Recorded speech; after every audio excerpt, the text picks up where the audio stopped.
Praise the lord, hallelujah. प्रभु यीशु मसीह की अनुग्रह से और एक दिन आपके सामने दैनिक वचन बताने का मौका परमेश्वर ने मुझे दिया है। परमेश्वर का धन्यवाद करता हूं। आज हम पहला तीमुथियों की पुस्तक अध्याय 1 वचन 5 में से मनन करेंगे। ध्यान से सुनिए। आज्ञा का सारांश यहाँ है कि शुद्ध मन और अच्छे विवेक और कपट रहित विश्वास से प्रेम उत्पन्न हो। The goal of this command is love, which comes from a pure heart and a good conscience and a sincere faith. ये पहला तीमुथियों की पत्री प्रेरित पौलुस पत्र लिख रहा है और तीमुथी एफेसुस शहर में है। उस गांव में सुसमाचार प्रचार कर रहा था और पौलुस कहता है, हे तीमुथी, मैं तुझे बताना चाहता हूं कि एफेसुस में बहुत सारे झूठे शिक्षक हैं जो कि वंशावलियों के बारे में कहानियाँ बताते हुए, वाद विवाद करने वाले कंट्रोवर्शियल टॉपिक्स बताते हुए लोगों को भरमा रहे हैं। लेकिन परमेश्वर ने हमें वाद विवाद करने के लिए, कंट्रोवर्सी करने के लिए या वंशावलियों के बारे में कहानियों को बताने के लिए नहीं, परमेश्वर का सच्चा सुसमाचार बताने के लिए, उद्धार के बारे में बताने के लिए, अनंत जीवन के बारे में, नरक है, स्वर्ग है, यीशु मसीह का दूसरा आगमन है, इन बातों को बताने के लिए परमेश्वर ने हमें संसार में सेवक की तरह चुना है। इसीलिए आज्ञा का सारांश यहाँ है कि शुद्ध मन और अच्छे विवेक और कपट रहित विश्वास से प्रेम उत्पन्न हो। 4 बातें इस वचन में लिखा है। क्या है वो? पहला है शुद्ध मन। देखो, एक सेवक जब वचन बताता है, वचन बताने से पहले, वेदी पर करने से पहले अपना मन को शुद्ध रखना है। क्या मैंने किसी व्यक्ति से डांटा है, किसी से झगड़ा किया है? क्या मेरा विवेक पवित्र है? एक बार अपने आप को जांचना है। दाऊद कहता है, परमेश्वर मुझे शुद्ध मन दे। शुद्ध मन के साथ परमेश्वर के पास हमें जाना है। और अगली बात है अच्छा विवेक।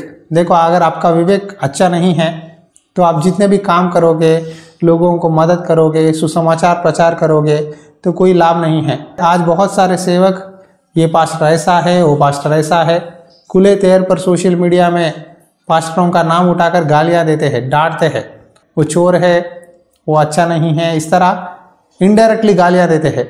ये भी करना गलत है। जो सेवक परमेश्वर की बात मानता है, प्रभु के मार्ग में चलता है, जितने भी लोग उनके विरोध बात करें, उनके अगेंस्ट झूठे कंट्रोवर्सीज लाए, अपना हृदय को शुद्ध रखता है। और कपट रहित विश्वास। क्या है? कपट रहित विश्वास। इंग्लिश में लिखा है सिंसियर फेथ। आज कुछ छोटा प्रॉब्लम आ गया है तो विश्वास में लोग गिर जाते हैं, तीतर बीतर हो जाते हैं। लेकिन परमेश्वर का वचन में लिखा है सिंसियर फेथ। जितना भी मुसीबत आए, तकलीफ आए, आयुब की तरह कपट रहित विश्वास के साथ परमेश्वर मुझे इस समस्याओं से बाहर लेके आएगा। परमेश्वर मेरी सहायता करेगा। मैं परमेश्वर के लिए राह देखूंगा। उस विश्वास के साथ, प्रेम के साथ हम परमेश्वर की सेवा करना चाहिए। यही प्रेरित पौलुस ने तीमुथी को आज्ञा दी है। देखो, आज सेवकाई के नाम से बहुत लोग झूठे शिक्षा देते हैं। परमेश्वर के नाम पर बहुत लोग लोगों को भरमा रहे हैं पैसों के लिए। कुछ लोग वचन ठीक तरह से नहीं पढ़ते। सेवक, उनको जैसा मन लगे, जो चाहते हैं वो मुंह से बोल देते हैं। परमेश्वर से नहीं पूछते, पवित्र आत्मा की गाइडेंस नहीं लेते। उनको जो मन में लगता है वो बोल देते हैं। जो उनके थॉट प्रोसेस है, जो उनके पॉइंट ऑफ व्यू है, वो बोलते हैं। लेकिन हम उस तरह सुसमाचार प्रचार नहीं करना है। जो परमेश्वर ने क्या बोला है वही बात हमें बोलना है। उसमें कुछ एक बात को ऐड नहीं करना है, उसमें से एक बात को नहीं निकालना है। जो भी परमेश्वर ने कहा है वही करना है। समझ गए? यीशु मसीह बहुत लोगों को चंगा किया। याईर की बेटी जब मर गई, यीशु ने फिर से उसे जीवित उठाया। लेकिन प्रभु ने कहा, तो ये बात किसी से मत बोल। बहुत लोगों को प्रभु ने चंगा किया। लेकिन हम देखते हैं कि बाइबल में प्रभु ने कहा, तू किसी से मत बता। लेकिन आज के पासवान देखो, अगर लंगड़ा आया, अगर गूंगा आया, अगर एक लकवा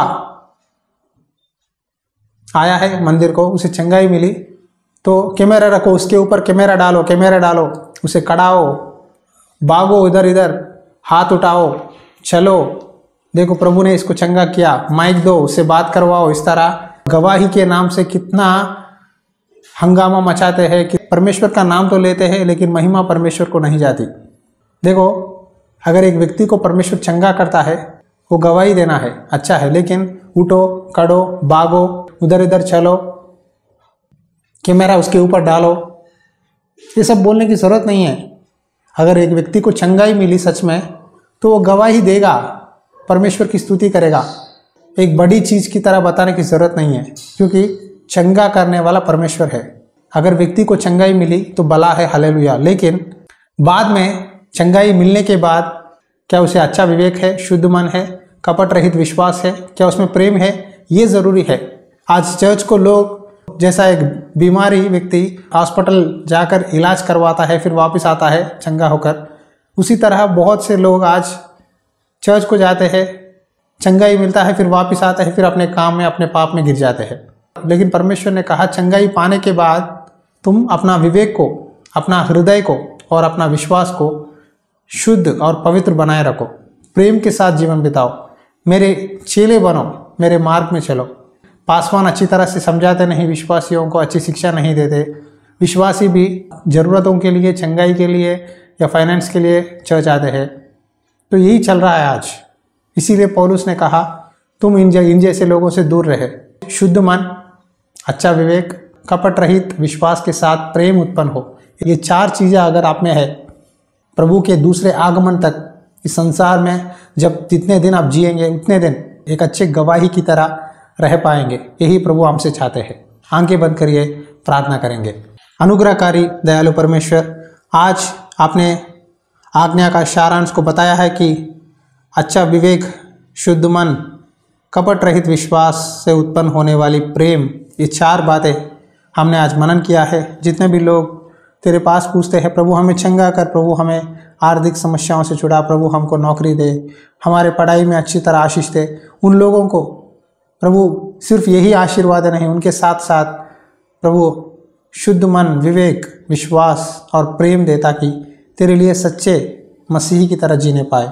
प्रभु ये प्रार्थना सुन। जितने भी लोग सच्ची सेवकाई, सच्चा वचन सुनना चाहते हैं, सत्य को जानना चाहते हैं, ये वचन के द्वारा उनको स्पर्श करो, आशीष दे पिता। नाजरी यीशु मसीह नाम पे दुआ करता हूँ परमेश्वर, आमीन। God bless you. परमेश्वर की आत्मा सदा आपके साथ बनी रहे, आमीन।